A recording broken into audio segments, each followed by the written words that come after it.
Okay, oras po natin sa buong Pilipinas. Meron tayong 2 minuto. Makaraan ng alas 10 ng morning. Humanda na sa mga malalaking balita. Trending viral. Pinag-uusapan sa buong Pilipinas at buong mundo. Ronda Pilipinas Headlines. Narito na mga headlines sa Ronda Pilipinas. Ronda Pilipinas. Korte Suprema, posibleng talakayin ng petisyon para umusad na sa Senado ang impeachment trial laban kay Vice President Sara Duterte.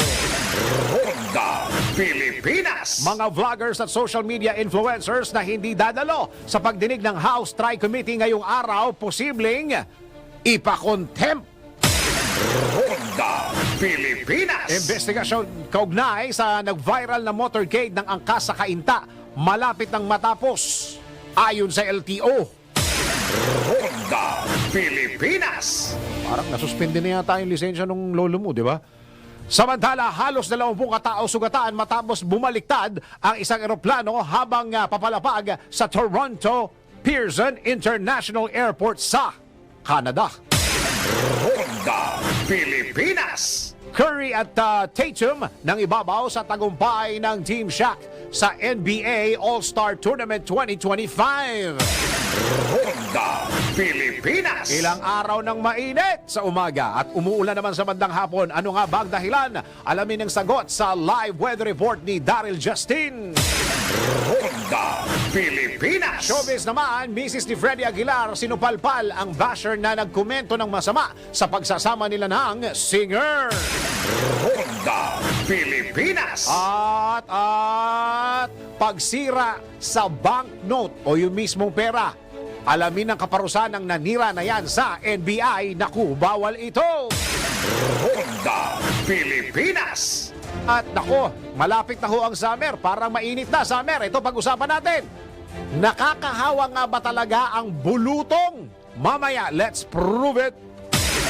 Ronda Pilipinas. At may nagtatanong, nagbibigay din ba ang Diwa Party List ng oportunidad sa mga mamamayang Pilipino na iangat ang kalidad ng kanilang buhay? Alamin natin mamaya yan sa isa na namang Siyasat Presents DWIZ Track Record Report.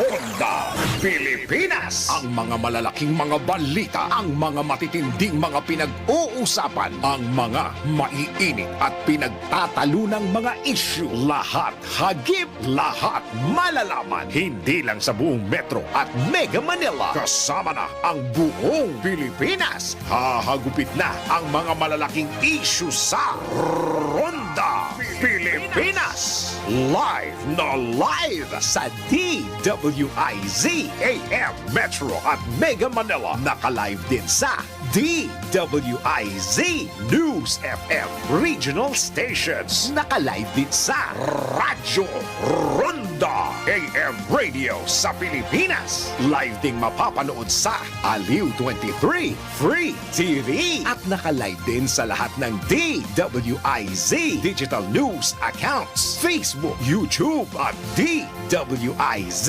News website. Ronda Pilipinas. Wala nang mahuhuli sa balita. Wala nang maiiwanang issue na hindi mo alam. Ngayon, updated ka na sa Ronda Pilipinas. Kasama si Dennis Antenor Jr. Ronda Pilipinas. Aha. Pangit ng comment eh, no? Aha. Yung pa rin. Tsuhin ang dating. Aha. Hoy, may pera ba kayo? Kayo ba may mga datong? May mga pera ba kayo ngayong summer? Baka kayo'y walang pera. Lumipat kayo sa Mandaluyong. Oh. Ano meron? Manguhuli ka lang ng lamok. Oo, napalitaan ko. Ang ano to ang lamok ay dead or alive. Ay, DOA. Oo. Dead or alive. Walang ahensya yun, kayo talaga. Dead or alive. Oo. Magkano? Piso? Piso. Piso per lamok. Oo. Ayan. Isang barangay ho dyan sa may Mandaluyong dyan ho sa barangay Addition Hills. Yes, tama ba tama. yung Addition Yeah, Hills? Addition Hills. Sila po, ang kanilang gimmick para puksain ang... sabi ko, mamaya pa ako tatawa eh. Para puksain ng dengue na napakadelikado sa kalusugan ng isang tao. Tama.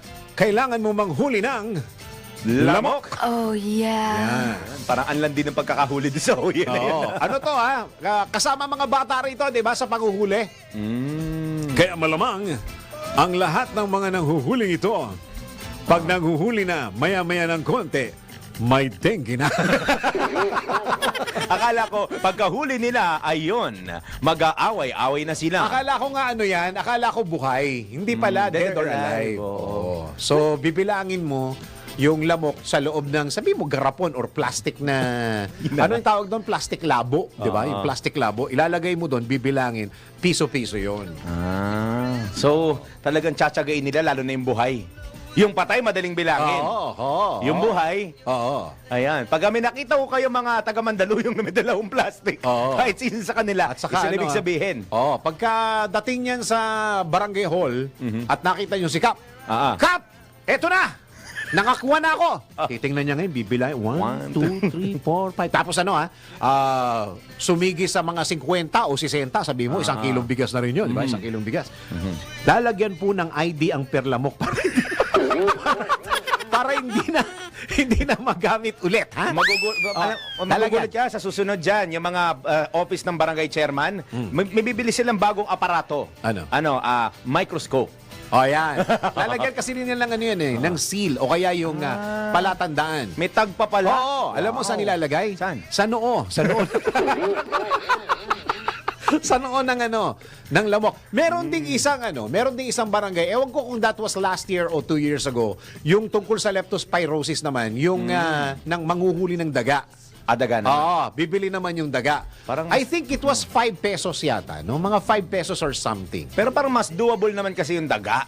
Oo. Mas doable yung daga. Oo. Hindi, okay na ako sa lamok. Okay na ako. Ulihin yung... Ay, hindi ko kaya yung daga. Kaya mo ba yan? Kaya ko. Hindi ko kaya. Kaya. Maski yung Magugulat sa una. Pero pag nakita ko na, Oh, grabe. May kasamang gigil. May kasamang gigil.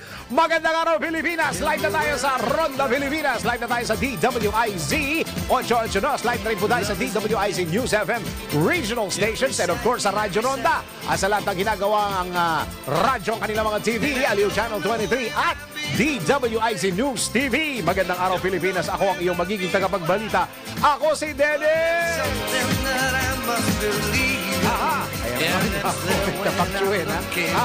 Dennis Antenor Junior.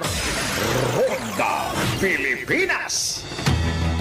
Sa detalye ng mga balita, posibleng talakayin ng Supreme Court ngayong araw. Today po yan ang petisyon para umusad na sa Senado ang impeachment trial laban kay Vice President Sara Duterte. Pwede bang utusan ng Supreme Court ang Senado? I don't know. Hindi ko alam. Co-equal yun, di ba? Oo. Ayon kay SC spokesperson Attorney Camille Ting. Ay, attorney. Attorney. Iraraffle ang naturang petisyon at posibleng ngayong araw ay mapapabilang na ito sa agenda ng Korte Suprema kasama ang iba pang mga petisyon. Matatanda ang naghain ng petisyon si Catalino Generillo Jr. na dating Presidential Commission on Good Governments, Special Government Council at pinangalanan bilang mga respondents ang lahat ng senador. Una nang sinabi ng Senate President na si Senator Chis Codero na posibleng pagkatapos pa ng State of the National Address ni President Ferdinand Bongbong Marcos Jr. magsimula ang impeachment trial ni VP Sara. Ronda Pilipinas. Hindi ko alam kung pwedeng utusan ng Supreme Court ang Senado.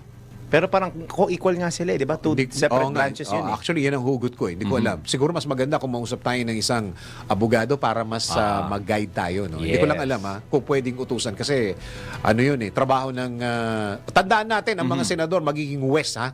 Magiging west ito. Mga judge sila dyan. Hindi ito pangkaraniwan na Senate hearing, ha? Okay ba yun? Oo. Yan. So, alamin natin sa mga susunod na panahon. Ronda Pilipinas. Umarangkada na ang ikalawang pagdinig ng House Tri-Committee upang talakayin muli ang paglaganap ng fake news at disinformation lalo na sa social media. Ayon kay Tri-Committee Overall Lead Chairman at Laguna Representative Dan Fernandez, posibleng padalhan ng sabina o ipapakontempt ng Tri-Committee ang mga digital influencers na hindi susunod sa show cause orders. Una nang sinabi ng mambabatas na hindi nila hinahadlangan ang malayang pamamahayag pero malaki ang kaibahan nito sa pagpapakalat ng fake news upang linlangin ang publiko at siraan ng institusyon. Matatandaan sa ginanap na media press con, binigyan din ni Lanao del Sur Representative Zia Alonto Adjong na walang dahilan ng social media personalities para hindi makadalo sa susunod na pagdinig ng TRICOM.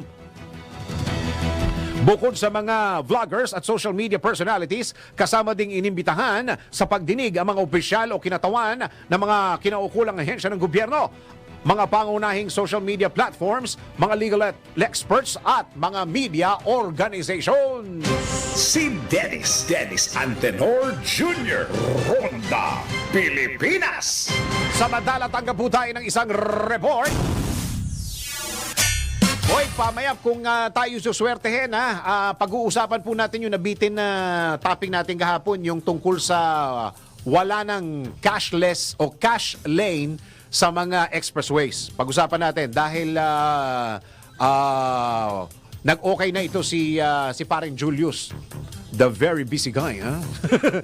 Pagmamonitor sa mga Pinay na matagal nang nasa Kuwait, hihigpitan pa ng pamahalaan. Alamin natin ang report ni Patrol 13, Gilbert Perdes. Gilbert, go!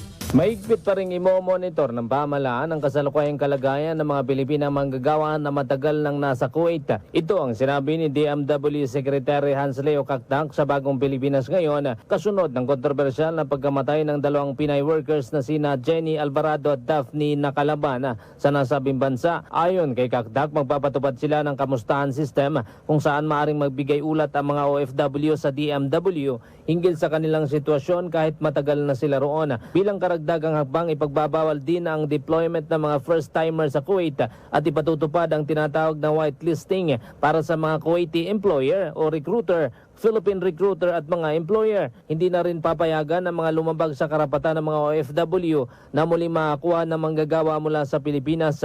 Sinasabing ang mga hakbang na ito ay parte pa rin ng masusing pagsisikap ng DMW upang maprotektahan ang karapatan at kapakanan ng mga Pilipinong manggagawa sa ibayong dagat. Patrol 13, Gilbert Perdes para sa Himpilang May Todong Lakas, DWIZ, nagbabalita ng tama, naglilingkod ng tama. Kapag may bagong balita, naka-on air, agad-agad, DWIZ Patrol Report. At ngayon alamin na natin ang pinaka-latest weather report. Ito na. Pinakahuli, pinaka-latest, pinaka-napapanahon, whether we like it or not, ito ang magiging DWIZ Weather Report. Kahapon, nung kami nag-meeting ng sales, grabe ang lakas ng ulan. Akala ko sabi mo, grabe ang tagal. Ang tagal na. Meeting niyo. Matagal talaga yun. Pag sales sa pinag-usapan, matagal talaga. Pero habang kami nagmi-meeting kahapon dito sa boardroom, ang lakas ng ulan. Paglabas ko din, basang-basa ang lansangan. Tapos pagkatapos ng mga ilang mga how many minutes, paglabas mo ganyan, ang init ng araw. Tirik na tirik, Tirik diba? na tirik, no? Tapos pagdating ko ng nagkalayaan ako Kalayaan Bridge, tapos umaba ako. Tapos sa may bandang EDSA, ang init ng araw. Diba? Walang sign. Ito talaga yung bugso-bugso, no? Bugso-bugso ito, pero medyo mag-heads up na tayo sa mga kababayan natin. Humihina na kasi ang amihan. Yes, humihina na. Kaya mainit. Ibig sabihin, may amihan pa niyang lagay na yan, ano? Meron pa, pero hindi na dito sa Maynila nararamdaman. Easterlies tayo nga Easterlies na nararamdaman sa Maynila. Ang amihan sa may Cagayan area na lang. Babuyan Islands, Batanes area.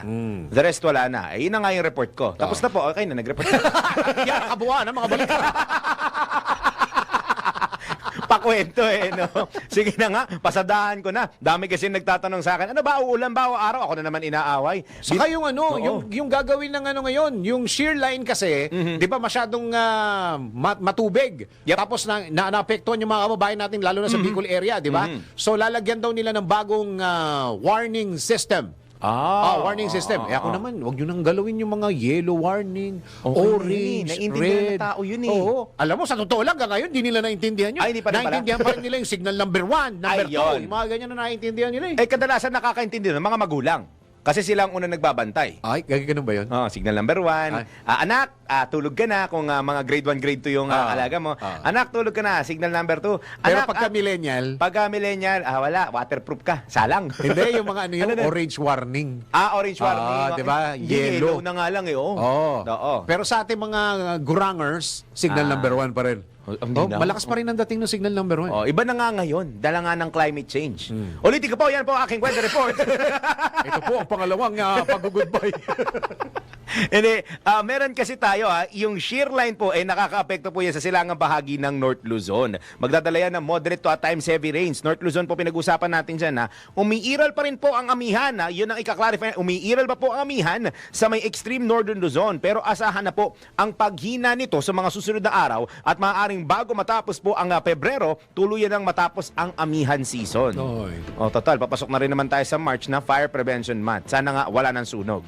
ITCZ naman ang nagdadala na maulap at maulang panahon sa Southern Mindanao. Kaya asahan po na magbubuo pa rin mga cloud clusters dyan. Pero ang good news sa ating Tropical Cyclone Formation Outlook, wala tayong inaasahan na LPA o bagyo sa susunod na 2 hanggang 3 araw. Doon naman sa threat potential, mula kahapon hanggang sa linggo, clear skies at good weather tayo at magpapatuloy po yan hanggang magkakaroon tayo ng bagyo-free weather. Hindi libreng bagyo wala pong bagyo.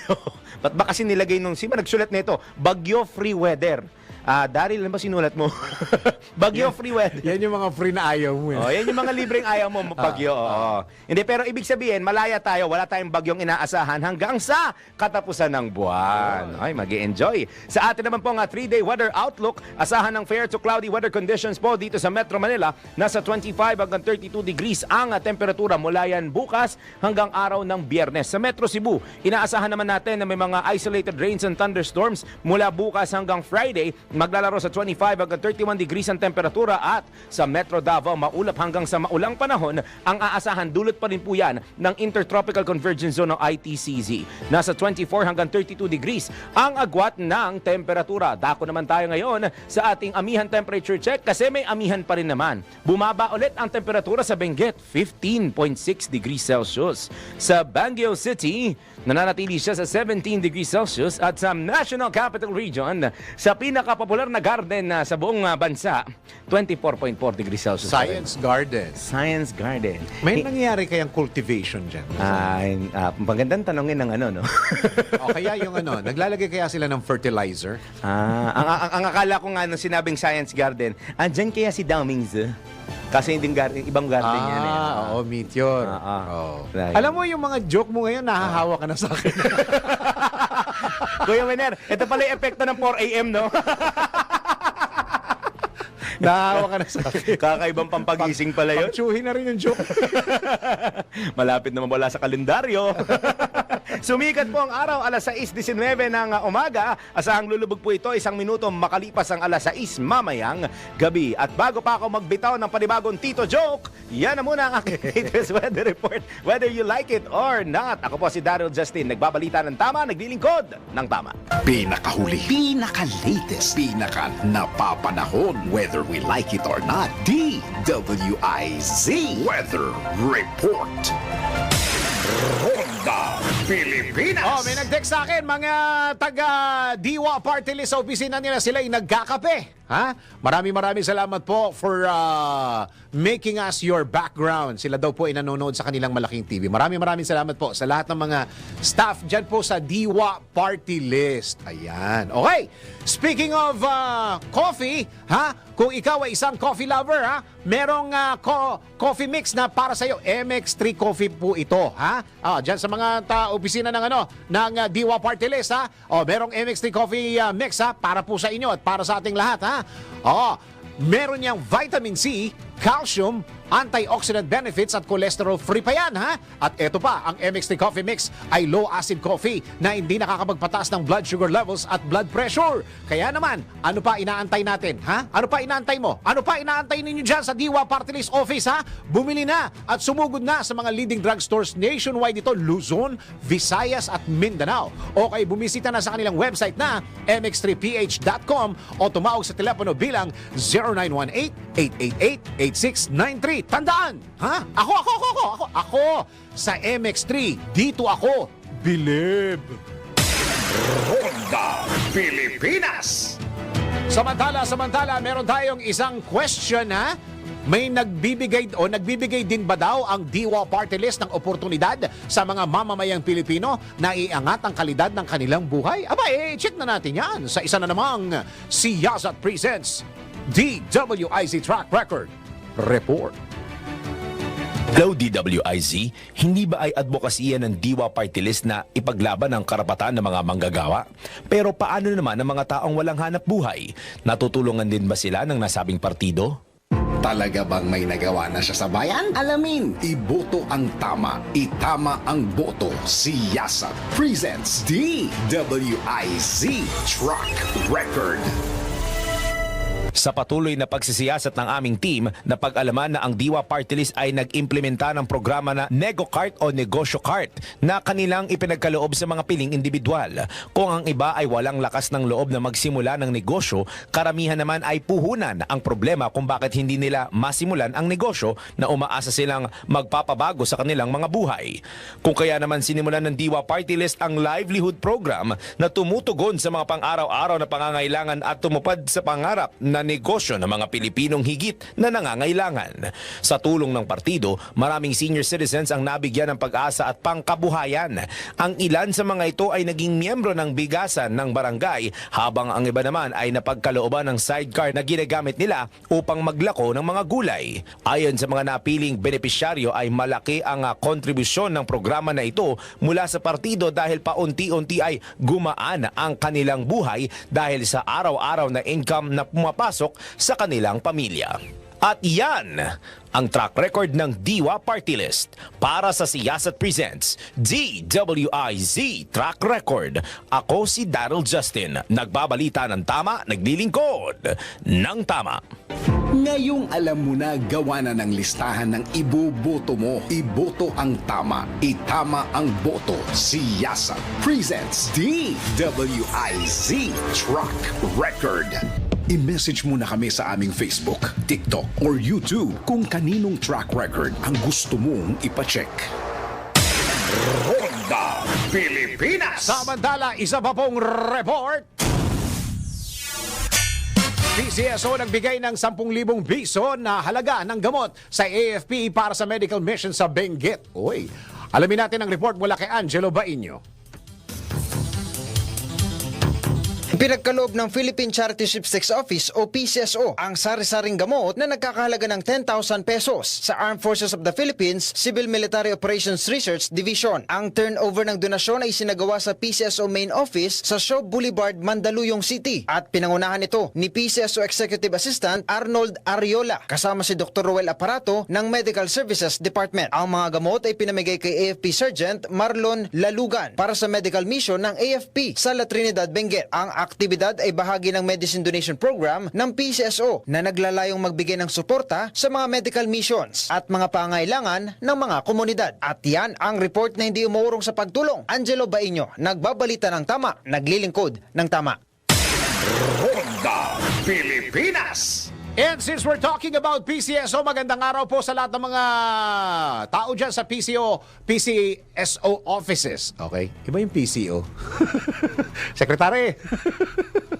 Alam nyo ba na ang katumbas ng bawat taya sa Philippine Charity Sweepstakes Office o PCSO ay kawang gawa? Ha? Sa bawat ticket mo, siguradong may matutulungan kang kababayan sa kanilang pangangailangan medikal. Dahil sa PCSO, basta kawang gawa at pagtulong, ay nako, ay hindi kanila uurungan Kaya palaging tandaan, ang bawat taya may kawang gawa. Ronda Ronda Pilipinas. Oy, oras natin sa buong Pilipinas. This time check is brought to you by Fujidenzo Home and Commercial Appliances, where you get reliable, durable, and energy-saving products. Upgrade your usual appliances to Fujidenzo HD Inverter Appliances. Fujidenzo, quality above all. Upgrade your home, upgrade your business with Fujidenzo, quality above all. Oras po natin sa buong Pilipinas, 28 minuto na makaraan ng alas 10 ng morning. That time check was brought to you by Fujidenzo Home and Commercial Appliances, where you get reliable, durable, and energy-saving products. Upgrade your usual appliances to Fujidenzo HD Inverter Appliances. Fujidenzo, quality above all. Upgrade your home, upgrade your business with Fujidenzo, quality above all. That time check was brought to you by MX3. MX3. Dito ako, Bilib. Ronda Pilipinas. Oy, nabalitaan nyo na, di ba? Yung mawala yung cash lane. Ay, sakit sa ulo niyan. Lalo na yung mga yung mga motorista, yung mga dumadaan dyan sa sa mga expressways. Yung ibang mga kababayan kasi natin dyan dumadaan araw-araw. Kaya masakit sa ulo yan, ha? Pag-usapan natin yan, ha? Pag-usapan natin yan. Pero, pag sumakit ang ulo ninyo, minsan nadadamay ang buong katawan ninyo dyan. Isa lang ang solusyon diyan, ha? Mag-Herbalaya Liniment Oil na po kayo, ha? Dahil sa Herbalaya Liniment Oil, siguradong ginhawa agad ang mararamdaman mo, ha? Ninyo. Oo, kinilala yan sila ng Asia Pacific Awards Council, Q-Asia National Product Quality Excellence Award at Elite Business Award na siyang patunay na quality. Oo, quality. Ang Herbalaya, hindi na uso ang martir ngayon, no? Yung mga nagtitiis-tiis na mga sakit-sakit na yan. Sa Herbalaya Liniment Oil, amoy na kaaya-aya. Sa bawat pahit ay ginhawa. Ayun. Ronda Pilipinas. Napag-usapan na ho natin itong mawawala ang cash lane sa lahat ng mga expressways na nasa linya po natin ngayon ang spokesperson ng TRB, si Mr. Julius Corpu. Sir Julius, magandang araw po. Magandang umaga po, Sir Dennis, at sa lahat ng ating magsugid na sumusubaybay sa inyong programa. Ayan. Sa Ronda Pilipinas Yeah. ng DWIZ. Ayan, tama na. Okay. Uy, Sir Julius, kahapon sana gusto ka namin makausap. Kaso, yung ibang mga istasyon, naka-appointment na sa'yo. Sabi ko, pagka hindi tayo nakapasok sa schedule ni Sir Julius, kahit bukas, pagbibigyan tayo niya, mabait siya ni. Okay, Sir Dennis ko. Okay. First time nating Yeah, okay. mag-usap ngayong 2025, Sir Julius. Happy New Year muna sa'yo. Happy New Year. Happy Valentine's na rin Sir Happy Dennis. Valentine's, yes. Okay, ano po ang mangyayari sa lahat ng mga motorista after March 15? Opo, Sir Dennis, ganito po, no? This is primarily addressed dun sa remaining motorists natin. Apo. Around 3% of them napatuloy pa rin nagbabayad ng cash. So, by March 15, at hindi pa po sila nagpakabit ng RFID, pumasok sila sa ating expressway. Unang-una, maaaring magbayad sila muna ng cash sa toll fee nila. Pagkatapos ay i-issuehan po sila ng traffic violation ticket, no? Naku. Ng LTO, Deputized Enforcers natin. Okay. Upang singilin sa magbayad ng Violation. multa, no? Ah. Under the JMC for no valid entry, no valid ETC, no entry violation. Magkano po yun, sir? 1,000 po ang first offense, Sir Dennis. At yan po ang iniiwasan natin. Ayaw natin maabala ang ating mga motorista. At gusto naman natin na maginhawa ang pagpasok at paglabas nila sa ating expressway by March 15. Kaya patuloy po ang pag-iikayat natin, no? Na dito sa remaining 3%, na magpakabit na. In fact, pinadalita po ng ating mga toll operators at providers ang pagpapakabit ng RFID na libre naman. Wala naman pong bayad yun. No minimum deposit required or no minimum toll fee required except yung just enough to pay yung kanilang toll fee for the day na gagamitin nila. Wala Yun namang lamang po, wala namang nananap expiration yun na Sir Julius, no? So, kung may sumobra man po, wala pong expiration Yun. yun, Sir Denny. Opo, yun. Magagamit sa ibang biyahe nila. Oh. Para hindi kayo pa ulit-ulit na naglo-load.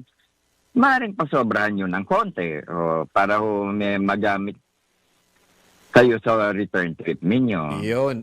Sir Julius, idiin ko lang, March 15, 2 beses magbabayad. Una, yung toll fee. Tapos pangalawa, yung violation, kasakit naman ito.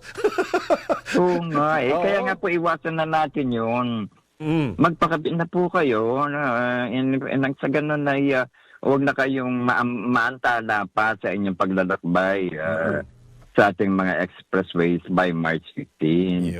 Ano pa po ba ang dahilan? Bakit hindi kayo magpadagay? Libre na, no minimum deposit, no maintaining balance. So, madali naman po yun. Saka napakaraming pagpapakabitan, Sir Julius. Napakaraming sites ngayon at saka mga places and venues. Ay, napakarami po. Talaga pong siguro sa SMC yung auto trip, mga 50 mahigit.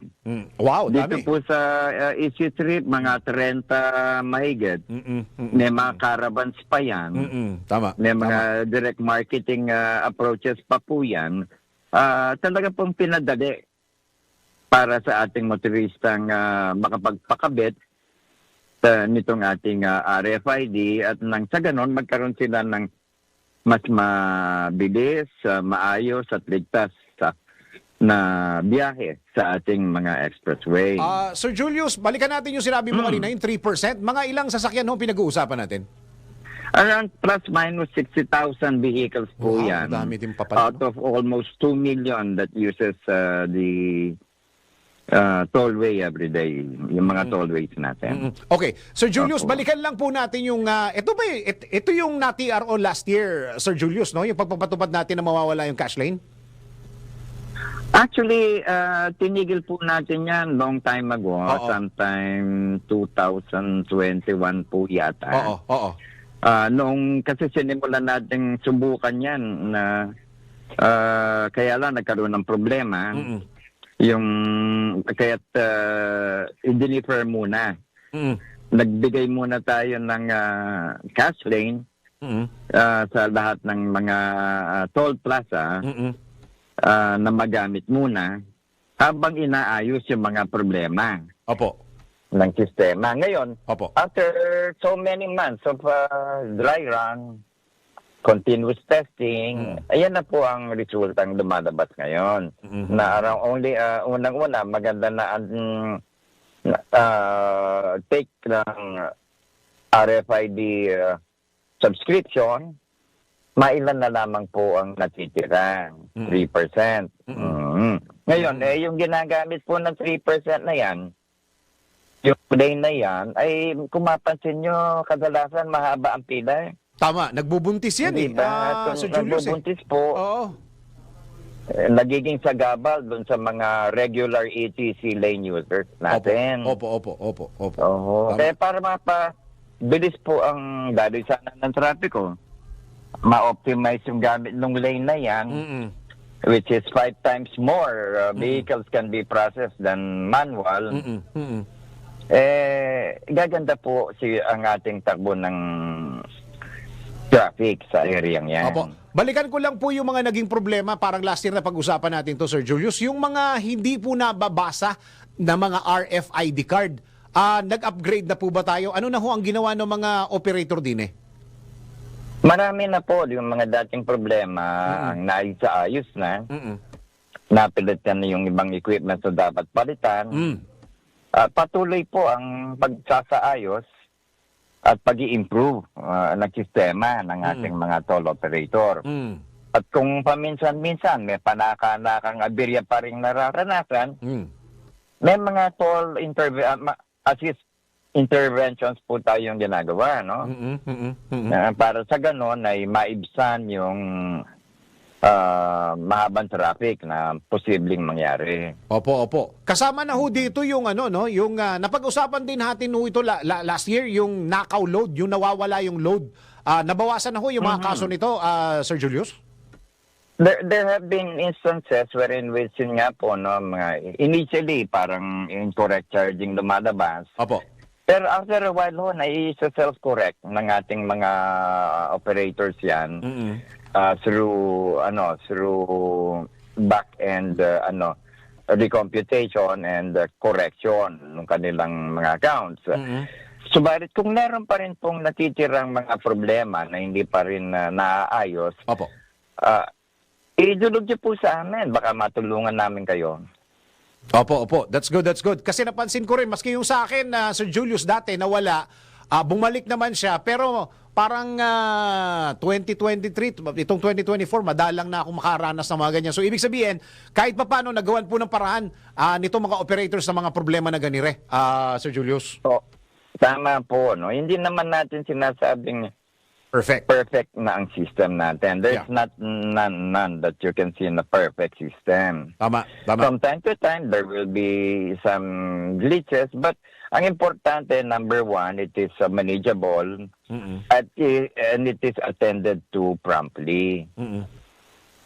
Yun, Yes, okay. sir. Oo. Isa pa ho na gusto kong tanungin din Sir Julius, yung regarding dun sa, isa rin ho to sa napag-usapan natin last year, yung interoperability, yung iisa na lang RFID. Ano nangyari dito? Dahil ang sinabi mo sa akin dito, Sir Julius, parang kailangan i-enroll yung last na nag-usap tayo. Go ahead, Sir Julius. Oh, tama po yan na Sir Dennis, no? Ito yung palagay ko yung sinasabi ninyo, yung one RFID. Yes. One account. Opo. Ongoing po yung project na yan. Katunayan, last week lang, nakipag-ugnayan itong mga auto operators natin with the DOF for business taxes issues naman, no? Because they want this project to commence in the soonest possible time. Kaya lang may mga issues pa rin ng outstanding na kailangan pa nilang ayusin, no? Mga business arrangements, etc. Ngayon, ang target po natin, hopefully, mga second or third quarter of this year, ay mailatag na sana yung programang yan. Oo. Kasi may nabasa rin po ako sa isang article kanina lang, yung pwede kayong kahit na iisa ang RFID, pero kailangan lang i-loadan. Paano po yun, Sir Julius? Yung dalawang Opo. Yung phase 2 ng interoperability natin. Opo. Kunwari, bagong subscriber kayo, kahit isa lang sticker, piliin ninyo. Kung, kunwari, figuratively speaking, ang gusto ninyo, auto-sweep. So, pakabit kayo ng auto-sweep, pero i-cross-enroll nyo sa EasyTrip. Cross-enroll, okay. Oo, i-cross-enroll ninyo para ma-register sa kanila. And you will only have sticker, but you will have 2 accounts. So ibig sabihin pwede ka pa rin mag-load pero isa na lang, parang isa na lang basahan, parang ganoon, Sir Julius. Isang sticker lang, pero dalawang wallets. Isang wallet for AutoSweep, isang wallet for EasyTrip. Yun po ang status sa ngayon. Yun. Okay. Sir Julius, last na po. Meron bang pagtaas sa singil sa mga toll ngayon na naka-bimbin? Alam ko, meron yatang sa NLEX, Sir Julius Meron pong mga under process ngayon. Opo. Na mga petisyon. Yes, nabanggit nyo nga yung NLEX. Subalit wala pa po tayong kasing final na decision kung magkano finally ang magiging adjustment na mangyayari at kung kailan pwedeng ipatupad. Ipapaalam po natin sa ating motorista yan in due time at kayo po ang kaantabay namin sa pagkakalat ng ganyang impormasyon. Iyon. Okay, Sir Julius, maraming salamat po sa oras na binigay nyo sa DWIZ po. Maraming salamat po. Maraming salamat po, Sir Dennis. At sa lahat ng kasama natin sa DWIC. Mabuhay po kayo. Maraming salamat, spokesperson po ng TRB, si Mr. Julius Corpuz. Ronda Pilipinas. Minsan nakita ko to si Sir Julius sa labas. Sabi ko, ang ganda ng boses mo, sir, no? Pwede ka pang gabi. No? At yan ang awiting ating... Baka magalit si Sir Julius. Kasi ang lambing ni Sir Julius, no? Parang lahat oo. Parang oo sa lahat ng kagustuhan niya. Maraming salamat, Sir Julius. March 15 po yan, ha. Idiin ko lang, ha. Pagka kayo dumaan sa mga toll gate na ere, at March 15, 2 singil din eh. May violation kayo. Yung unang singil, so 1,000. Pero bago kayo masingil, magbayad muna kayo ng toll fee. Ang sakit nito, dalawa singil nito, ha. Una, mali yung ginawa mo, wala kang sticker. Pero bago ka nila kausapin at pag-usapan yung iyong violation, bayad ka muna ng toll fee. Pagkatapos magbayad ng toll fee, kakausapin ka. Pag kinausap ka, bayad ka na 1,000 dahil doon sa violation. Sakit sa ulo yan. Kaya magpakabit na kayo. Di ba? Oo, lahat. Ikaw naman. Si Daryl nga, sanay sa mga ganyan, yung mga kabit-kabit na ganyan. Oo, pambihira. Asa si Senyor? Teka muna, oras sa buong Pilipinas. This time check is brought to you by Technogas Technique Kitchen Appliances. Technogas Technique is available in appliance stores nationwide. Furnish your kitchen with Technogas Technique appliances. Technogas Technique, your cooking partner. That's the Technogas Technique. Sabihin ko sana sa may mga kapit. Sabi, pangit eh. Pangit. Oras mo natin sa buong Pilipinas. 11 minuto ba bago mag-11 ng morning? That time check was brought to you by Technogas Technique Kitchen Appliances. Technogas Technique is available in appliance stores nationwide. Furnish your kitchen with Technogas Technique appliances. Technogas Technique, your cooking partner. That's the Technogas Technique. That time check was brought to you by KFC. There's good, but KFC is finger-licking good. Oras hatid sa inyo ng PhilHealth para sa bawat Filipino. Ronda si Dennis Antenor Jr. Ronda Pilipinas. 1, 4, 3, I love you, Diwa. Ayos yun, ha? Hoy, mga kapasyon, inaanyayahan namin kayo sa International Game Fall Festival o IGF Hobby Expo 2025. Kailan po ito? Sa February 21 hanggang 23 sa SMX Convention Center, Pasay City. Makikita nyo dyan ang iba't ibang mga exhibits ng Game Fall, pigeons, plants, reptiles, exotic animals, at pets. Kasama dyan yung mga koi fishes. Kaya naman, kita-kits mo tayo sa IGF Hobby Expo 2025 sa SMX Convention Center, Pasay City, February 21 to 23. Ronda Pilipinas. Samantala, tanggap po tayo ng isang report. Senate President Chis Escudero pinalalahanan ni Senator Pimentel na nasa konstitusyon na dapat agarang aksyonan ng Senado ang impeachment case laban kay VP Sara. Alamin natin ang report ni Patrol 19, Sally Ortega Bueno. Ate Sally, go!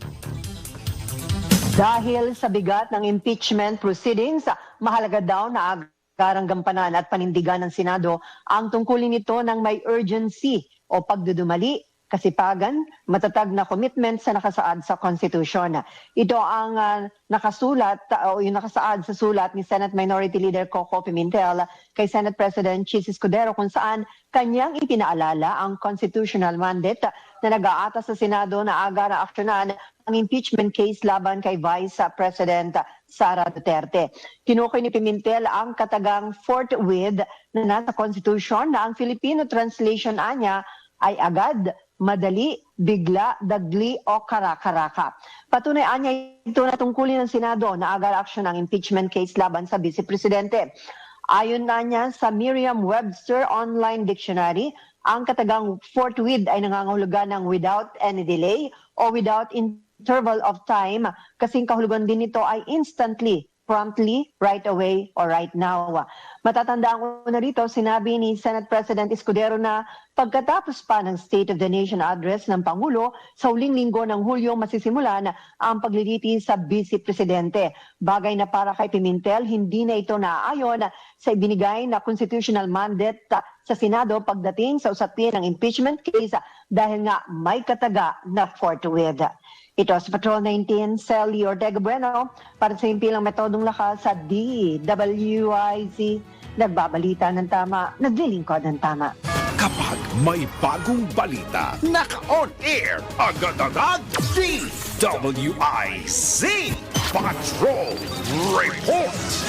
Uy, buwan na ng pag-ibig ha, Kabingo Plus ha. May date ka na ba? Gusto mo bang tulungan ka namin to win her heart?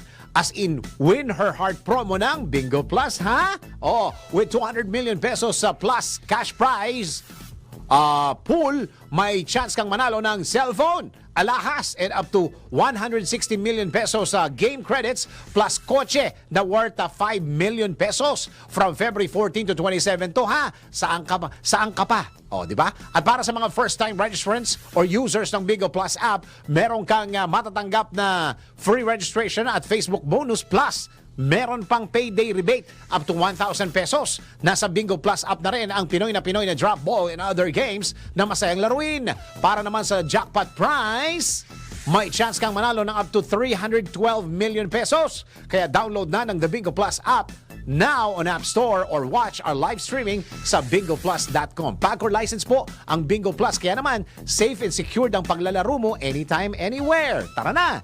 Make the Feb-ibig worth it! Dahil dito sa Bingo Plus, bingo sa saya, plus sa panalo, powered by DigiPlus, one of the 38 Philippine companies listed to Fortune Southeast Asia 500 list. Gaming for 21 years old and above only. Keep it fun. Game responsibly. Visit pagcor.ph/regulatory or email keepitfun@pagcor.ph. Ronda Pilipinas. Pasok pa natin. O sige.